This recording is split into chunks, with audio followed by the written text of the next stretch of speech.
তো বন্ধুরা, দক্ষিণ পশ্চিম মৌসুমী বায়ুর অক্ষরেখা এবং বিহারে অবস্থিত শক্তিশালী ঘূর্ণাবর্তের কারণে পশ্চিমবঙ্গের একাধিক জেলাতে বজ্রবিদ্যুৎ সহ কোথাও কোথাও ভারী বৃষ্টিপাত, কোথাও কোথাও হালকা থেকে মাঝারি বৃষ্টিপাতের পরিমাণটা কিন্তু লক্ষ্য করা গিয়েছে। এবং আজকে সকালবেলা থেকে কিন্তু গোটা পশ্চিমবঙ্গ এবং বাংলাদেশের একাধিক অঞ্চল কিন্তু আংশিক মেঘাচ্ছন্ন ভাব ছিল এবং কোথাও কোথাও কিন্তু ঘন কালো মেঘাচ্ছন্ন কিন্তু ভাব ছিল।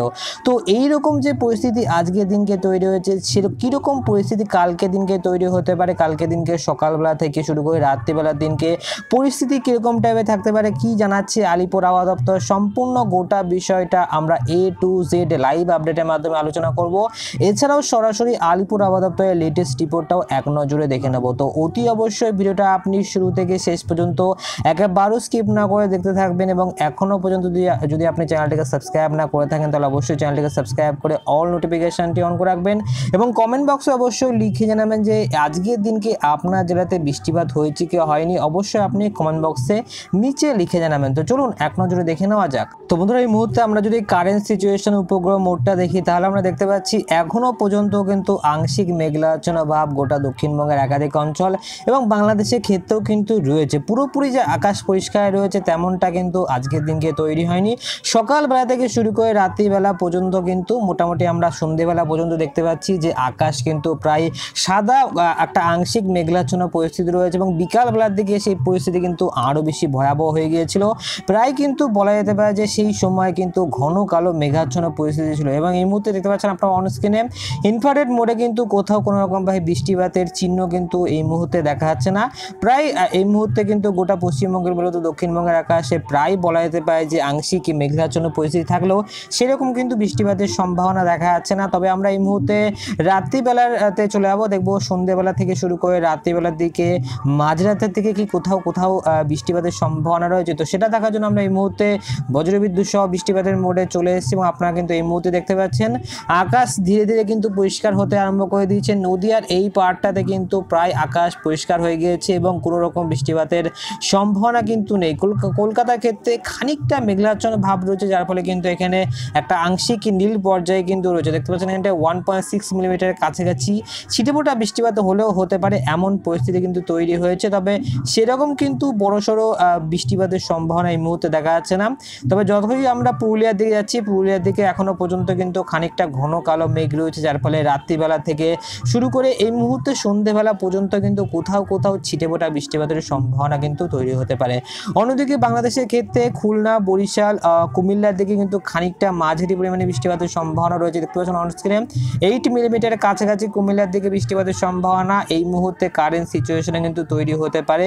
শুধু তাই নয় বন্ধুরা, আমাদের বাংলাদেশের ক্ষেত্রেও কিন্তু একাধিক অঞ্চল রয়েছে, যেমন সিলেটের ক্ষেত্রে কিন্তু বৃষ্টিপাতের সম্ভাবনা রয়েছে এবং এই মুহূর্তে আমরা খানিকটা ট্র্যাকটাকে এগিয়ে নিয়ে যাচ্ছি এবং যেটা আমরা এই মুহূর্তে দেখতে পাচ্ছি যে রংপুরের কাছাকাছি অঞ্চলগুলোর ক্ষেত্রেও ছিটেফোঁটা মেঘলা আকাশ থাকবে এবং কোথাও কোথাও বৃষ্টিপাতের সম্ভাবনা রয়েছে। এবং সবথেকে বড়সড় যে বিপজ্জনক পরিস্থিতি তৈরি হতে পারে সেটা কিন্তু উত্তরবঙ্গের দিকে তৈরি হতে পারে, যার কারণে কিন্তু আলিপুর আবহাওয়া দপ্তরের তরফ থেকে এই উত্তরবঙ্গের ক্ষেত্রে ভয়াবহ কমলা সতর্কতা জারি করে দেওয়া হয়েছে এবং কমলা সতর্কতার খুবই স্পষ্ট প্রভাব কিন্তু এই মুহূর্তে আমরা দেখতে পাচ্ছি। প্রায় বলা যেতে পারে যে রাত্রিবেলার সময় 9টার সময় কিন্তু প্রায় 11 মিলিমিটারের কাছাকাছি ভয়াবহ ভারী বৃষ্টিপাতের সম্ভাবনা রয়েছে এই এলাকাতে। অন স্ক্রিনে দেখতে পাচ্ছেন ধূপগুড়ি, জলপাইগুড়ি, শিলিগুড়ি মাঝখানের এলাকাটা কিন্তু বেশ ভয়ঙ্কর পরিমাণে ভারী বৃষ্টিপাতের সম্ভাবনা তৈরি হতে পারে। কিন্তু তাছাড়া গোটা দক্ষিণবঙ্গের ক্ষেত্রে এমনকি উত্তরবঙ্গের ক্ষেত্রেও সেরকম কিন্তু বৃষ্টিপাতের সম্ভাবনা দেখা যাচ্ছে না। দক্ষিণবঙ্গের ক্ষেত্রে আকাশ প্রায় পরিষ্কার হয়ে যাবে রাত্রিবেলা 9টার সময়, কোথাও কিন্তু সেরকমভাবে মেঘলা আকাশ থাকবে না। তবে শুধুমাত্র একটা জেলা ব্যতীত এখানে যে অঞ্চলগুলো দেখতে পাচ্ছেন কোলাঘাট, বালিচক, এই অঞ্চলগুলোর ক্ষেত্রে কিন্তু খানিকটা মেঘলা আকাশ থাকার সম্ভাবনা রয়েছে। তবে এই মেঘলা আকাশের ফলে কিন্তু সেরকম বড়সড় বিপজ্জনকভাবে ভারী বৃষ্টিপাতের সম্ভাবনা আপাততভাবে নেই। অন স্ক্রিনে দেখতে পাচ্ছেন আমরা এই মুহূর্তে ট্র্যাকটাকে চালিয়ে দিয়ে রাত্রিবেলা 11টার সময় নিয়ে এসেছি এবং রাত্রিবেলা 11টার সময় পরিস্থিতি একটুখানি পাল্টে যাবে। দেখতে পাচ্ছেন অন স্ক্রিনে যে খড়গপুর, এছাড়াও কিন্তু বালিচক থেকে শুরু করে জয়সলমের, এছাড়াও কিন্তু এখানে এই যে অঞ্চলগুলো রয়েছে দীঘা, পার্শ্ববর্তী এলাকাগুলোর ক্ষেত্রে খানিকটা আংশিক মেঘাচ্ছন্ন অবস্থায় ঢেকে যেতে যেতে পারে, তবে সেরকম কিন্তু বড়সড় ভারী বৃষ্টিপাতের সম্ভাবনা তৈরি হবে না। অন্যদিকে দেখতে পাচ্ছেন বাংলাদেশে আকাশ কিন্তু ধীরে ধীরে পরিষ্কার হতে আরম্ভ করে দিয়েছে। খুলনা, বরিশাল, কুমিল্লা এই এলাকাগুলো কিন্তু প্রায় পরিষ্কার হয়ে যাবে।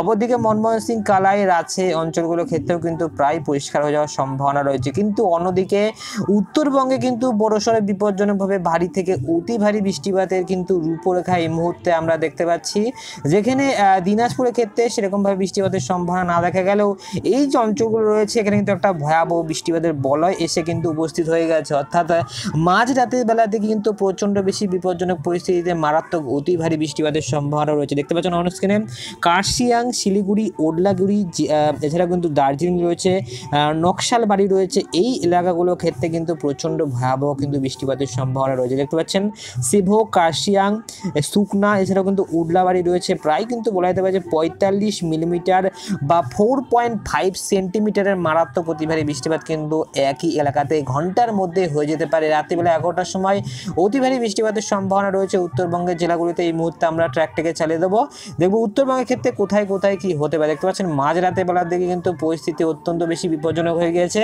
এবং এই যে অতি ভারী বৃষ্টিপাতের বলয় সেটা কিন্তু ধীরে ধীরে উত্তরবঙ্গের দিকে কিন্তু শিফট করছে, অর্থাৎ দার্জিলিংয়ের দিকে কিন্তু ধীরে ধীরে এগোতে আরম্ভ করে দিচ্ছে, যার ফলে এই যে অঞ্চলগুলো রয়েছে দার্জিলিং, জলপাইগুড়ি, কোচবিহার, কালিম্পং, আলিপুরদুয়ার এখানে তো বৃষ্টিপাত হবে, তবে সবথেকে বেশি ভয়াবহ বৃষ্টিপাতের সম্ভাবনা কিন্তু দার্জিলিংয়ের ক্ষেত্রে রয়েছে। দেখতে পাচ্ছেন অন স্ক্রিনে 64 মিলিমিটার বৃষ্টিপাতের পরিমাণটা কিন্তু চলে যেতে পারে। দেখতে পাচ্ছেন এখানটায় 64 মিলিমিটার কাছাকাছি, আমরা বলতে পারি যে প্রায় 70 মিলিমিটার কিন্তু হয়নি, 64, 65, 66 দেখতে পাচ্ছি। তো মোটামুটি কিন্তু 66 মিলিমিটারের কাছাকাছি মারাত্মক অতি ভারী বৃষ্টিপাত কিন্তু এই দার্জিলিংয়ের ক্ষেত্রে কিন্তু হতে চলেছে, যার ফলে দার্জিলিংয়ের একাধিক অঞ্চলে কিন্তু ভয়াবহ ধসরে কিন্তু সম্মুখীন হতে পারে মাঝরাতে বেলার দিকে। দেখতে পাচ্ছেন বন্ধুরা, মাঝরাতে বেলা ঠিক 2টোর সময় কিন্তু পরিস্থিতি অত্যন্ত বেশি বিপজ্জনক হয়ে যেতে পারে এবং দফায় দফায় ভারী থেকে অতি ভারী বৃষ্টিপাত সম্ভাবনা রয়েছে। সকালবেলার দিকে সেরকম কিন্তু বৃষ্টিপাতের সম্ভাবনা না দেখা গেলেও রাত্রিবেলার দিকে সেই বৃষ্টিপাতের পরিমাণটা কিন্তু অনেকটা অংশে উত্তরবঙ্গের ক্ষেত্রে বেড়ে যাচ্ছে, যার ফলে উত্তরবঙ্গের ক্ষেত্রে কিন্তু ইতিমধ্যে আলিপুর আবহাওয়া দপ্তর ভারী থেকে অতি ভারী বৃষ্টিপাতের যে সতর্কতা সেটা কিন্তু জারি করে দিচ্ছে। অন স্ক্রিনে দেখতে পাচ্ছেন সকালবেলা 7টার সময় দার্জিলিংয়ের ক্ষেত্রে কিন্তু 22 মিলিমিটারের কাছাকাছি বৃষ্টিপাতের সম্ভাবনা রয়েছে। তো এই মুহূর্তে আমরা যেই ট্র্যাকটাকে চালিয়ে দিচ্ছি তখন কিন্তু সকালবেলার দিকে মূলত দুপুরবেলার দিকে কিন্তু কোনো রকম ভয়াবহ ভারী বৃষ্টিপাতের সম্ভাবনা দেখা যাচ্ছে না। মাঝরাতের বেলার দিকে কিন্তু দফায় দফায় উত্তরবঙ্গের ক্ষেত্রে কিন্তু প্রচণ্ড পরিমাণে বৃষ্টিপাতের সম্ভাবনা দেখা যাচ্ছে। অন্যদিকে মূলত বলা যেতে পারে যে একদম ঠিক দুপুরবেলা 1টার সময় কিন্তু পরিস্থিতি। তো বন্ধুরা এই মুহূর্তে আমরা খানিকটা ট্র্যাক থেকে এগিয়ে নিয়ে যাবো, দেখবো পরবর্তী সময় কি হতে পারে কালকের দিনকে। দেখতে পাচ্ছেন বন্ধুরা একদম ঠিক বলা যেতে পারে যে আমরা এই মুহূর্তে সন্ধ্যেবেলা 6টার সময় পৌঁছে গিয়েছি এবং সন্ধ্যেবেলা 6টার সময় কিন্তু ধীরে ধীরে আবারও আকাশ পরিষ্কার হতে আরম্ভ করে দিয়েছে, সেরকম কিন্তু বৃষ্টিপাতের পরিমাণটা দেখা যাচ্ছে না। এবং আমরা যেটা বুঝতে পারছি এই মুহূর্তে যে দক্ষিণময় ক্ষেত্রে কিন্তু বেলা বাড়ার সাথে সাথে বৃষ্টিপাতের পরিমাণটা কিন্তু খানিকটা বেড়ে যাচ্ছে, কোথাও কোথাও মাঝারি, কোথাও কোথাও হালকা পরিমাণে বৃষ্টিপাত হচ্ছে, কিন্তু রাত্রিবেলার দিকে কিন্তু ভয়াবহ ভারী থেকে অতি ভারী বৃষ্টিপাত কিন্তু উত্তরবঙ্গের দিকে হচ্ছে। উত্তরবঙ্গের মূলত 5টি জেলা রয়েছে হিমালয় পাদদেশের, দার্জিলিং, জলপাইগুড়ি, কোচবিহার, কালিম্পং, আলিপুরদুয়ার, এই 5টি জেলার ক্ষেত্রে কিন্তু খানিকটা ভারী বৃষ্টিপাত এবং কোথাও কোথাও ভয়াবহ অতি ভারী বৃষ্টিপাত কিছুক্ষণ আগে কিন্তু আপনারা দেখতে পেলেন লাইভ আপডেটের মাধ্যমে। তো যাই হোক এই মুহূর্তে আমরা আবারও খানিকটা ট্র্যাকটাকে চালিয়ে দেবো। অনস্ক্রিনে দেখতে পাচ্ছেন রাত্রিবেলার ক্ষেত্রে কিন্তু কোনো রকম বৃষ্টিপাতের পরিমাণটা দেখা যাচ্ছে না, কিন্তু উত্তরবঙ্গের দিকে রাত্রিবেলা থেকে মাঝরাতের বেলা থেকে কিন্তু ভয়াবহ ভারী থেকে অতি ভারী বৃষ্টিপাত কিন্তু নজরে পড়ছে। তো এবারে আমরা সরাসরি দক্ষিণবঙ্গের লেটেস্ট রিপোর্টটাও এক নজরে দেখে নেবো, যেটা কিছুক্ষণ আগে আলিপুর আবহাওয়া দপ্তর প্রকাশিত করলো। তো বন্ধুরা অন স্ক্রিনে দেখতে পাচ্ছেন আমরা এই মুহূর্তে উত্তরবঙ্গের লেটেস্ট রিপোর্টটা কিন্তু পেয়ে গিয়েছি এবং উত্তরবঙ্গের লেটেস্ট রিপোর্টে দার্জিলিং এছাড়াও কিন্তু জলপাইগুড়ি, কালিম্পং এই 3টি জেলাতে কিন্তু ভয়াবহ ভারী বৃষ্টিপাতের সম্ভাবনা রয়েছে। এছাড়াও আলিপুরদুয়ার এছাড়াও কোচবিহার ক্ষেত্রেও কিন্তু ভয়াবহ ভারী থেকে অতি ভারী বৃষ্টিপাতের সম্ভাবনা রয়েছে। কিন্তু তাছাড়া এই যে অঞ্চলগুলো রয়েছে শুধুমাত্র উত্তর দিনাজপুরের ক্ষেত্রে এই একটা হালকা থেকে মাঝারি, কোথাও কোথাও ভারী বৃষ্টিপাতের সম্ভাবনা রয়েছে।